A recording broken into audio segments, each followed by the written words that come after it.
चिकित्सा सेवाओं के साथ साथ सामाजिक सेवा का कार्य कर रही हैं एक ऐसी महिला जिसके बारे में हम आपको बताना चाहते हैं। वो है डॉक्टर शिखा मेल और उनसे आज हम बातचीत के लिए यहाँ पर आए हैं।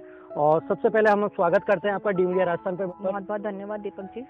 चिकित्सा सेवा में तो आप सेवा कर ही रही हैं, कोरोना काल में भी काफ़ी गरीबों की आपने सेवा की, उसके बारे में आप क्या कहना चाहेंगे?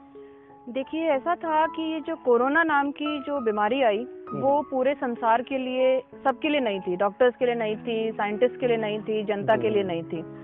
तो इसमें ना हमें बहुत अच्छे से पता था कि ये आगे चल के किस हिसाब से अपना रंग दिखाएगी। तो जैसे ही अचानक से लॉकडाउन हुआ तो सभी लोग काफ़ी घबरा गए थे। ऐसे में हॉस्पिटल आने से स्टाफ डरने लग गया, क्योंकि या तो वो खुद डरे हुए थे या वो जब हॉस्पिटल काम करके जाते, अपने घर जाते, तो उनके आसपास घर वाले बोलते कि भाई तुम तो हमें कोरोना लगाओगे, तुम या तो घर जाना, वहाँ हॉस्पिटल जाना बंद करो या घर आना बंद करो।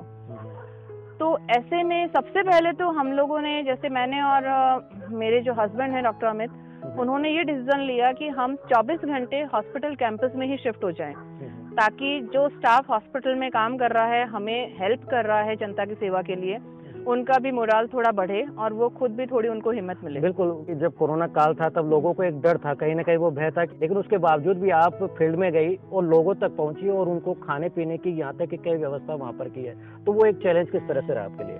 वो देखिए, ऐसा था, एक तो लोगों के लिए ट्रांसपोर्ट बंद हो गया था, तो लोग खुद आ नहीं पा रहे थे कि मतलब उनके पास पब्लिक ट्रांसपोर्ट बंद हो गया। सबके पास जरूरी नहीं है अपनी गाड़ियां हो, तो चिकित्सा के लिए वो लोग नहीं आ पा रहे थे।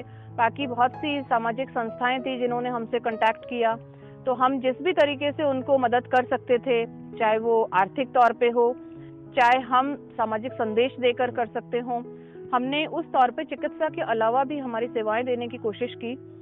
और दूर से आने वाले, जब हमें पता लगा कि लोग 30-40 किलोमीटर पैदल चल के भी अपने सिर्फ रोग की वजह से आ रहे हैं, कोरोना तो एक तरफ रह गया, तो जरूरी नहीं है ना कि और बीमारियां भी ना हो, और बीमारियां तो थी ही, जनता परेशान थी। तो उसके लिए हमने फोन पर भी हमने सारी चिकित्सा, जो भी हमारी सलाह थी, काफी लोगों को हमने फेसबुक और सोशल मीडिया के से हमने मैसेज दिया कि आप हॉस्पिटल आना अवॉइड करो, जो भी हो, छोटी मोटी जो तकलीफें हैं हम आपको फोन पर ही इसके लिए सलाह दे देंगे।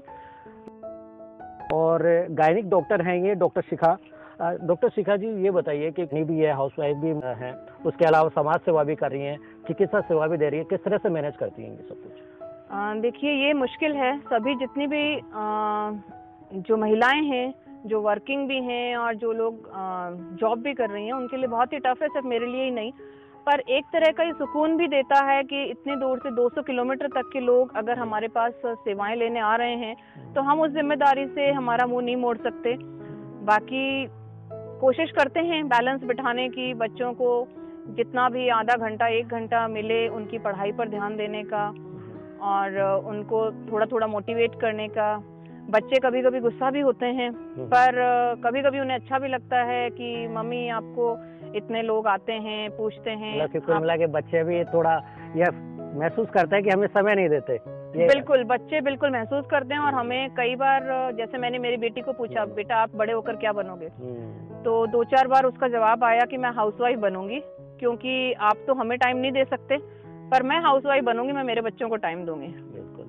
तो ये जरूर हमारे मन में थोड़ी सी व्यथा रहती है, पर कभी कभी जब उन्हीं बच्चों से हमें मोटिवेशन मिलता है कि हम आपको देख के हमें लगता है कि मुझे भी डॉक्टर बनना चाहिए। कभी कभी वो ये भी कहते हैं कि आप जिस तरह से रात को जाते हो, हमें भले ही छोड़ जाते हो कि पेशेंट देखने जाना है, आप रात को 2 बजे भी जाते हो, हम रो रहे होते हैं, आपकी एब्सेंस में अचानक नींद खुलती है, तो हमें भी लगता है कि मम्मा आप इतना अच्छा काम कर रहे हो, तो कुछ हम भी कर पाए। देखिए, डॉक्टर शिखा जो कि एक प्रेरणा है एक तरह की महिला शक्ति के लिए, और इन महिला शक्ति प्रेरणा से ही कई लोगों को और अच्छा संदेश मिलेगा। मैं ये जानना चाहता हूँ कि कुछ लोग आपके बारे में जरूर जानते होंगे कि जो आपके फॉलोअर्स हैं या आपसे जो जुड़े हुए हैं, हमारे दर्शक ये जानना चाहते हैं कि आपने चिकित्सा कहाँ से शुरुआत की, जन्म कहाँ हुआ और यहाँ तक कैसे पहुँच पाए आप? मेरा जन्म है झुंझुनू का। मेरे जो पिताजी हैं वो खुद भी डॉक्टर हैं, फिजिशियन हैं। झुंझुनू के सरकारी अस्पताल में उनकी पोस्टिंग थी, तो वो सरकारी सेवा में थे। मम्मी गृहस्थ जिंदगी अपनी संभालती थी। मम्मी का हमें बहुत टाइम जाता था, जिस चीज़ का मैंने बताया कि हमें मलाल है कि वो टाइम हम बच्चों को नहीं दे पा रहे।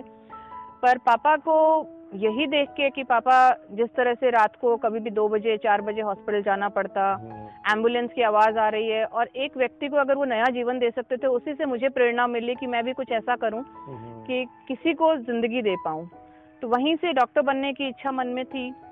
फिर 2001 में मेरा पीएमटी में सिलेक्शन हुआ। 2001 में एसएमएस मेडिकल कॉलेज में सिलेक्शन हुआ, वहाँ से मैंने मेरी ग्रेजुएशन एमबीबीएस की।